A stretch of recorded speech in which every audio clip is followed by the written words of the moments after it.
श्री स्वामी समर्थ. जय जय स्वामी समर्थ. स्वामी महाराजांच्या गोष्ट 5वी. चळंब्यातील चमत्कार.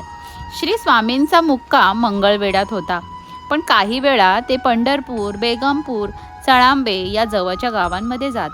एकदा स्वामी चळांबे या गावी गेले. रामदासी बुवांच्या मठात उतरले. तेथे जेवण केले आणि झोपले. रामदासी बुवांना बाहेर जायचे होते, म्हणून त्यांनी मठाचे दार बंद केले आणि त्याला कुलूप लावले आणि ते बाहेर पडले. ते संध्याकाळी परतले तर काही लोक बोलू लागली, स्वामी महाराज भीमा नदीच्या काठावर वाळवंटावर बसले आहेत. रामदासी बुवांना नवल वाटले. त्यांनी स्वतःच्या हाताने मठाला कुलूप लावले होते, तेव्हा स्वामी आतमध्ये झोपले होते. मग स्वामी बाहेर आले कसे? रामदासी बुवा मठात गेले. त्यांनी खात्री करून घेतली. कुलूप उघडून पाहतात तर स्वामी मठात नाहीत. ते भीमा नदीच्या काठावर वाळवंटावर गेले. तेथे स्वामी शांतपणे बसले होते.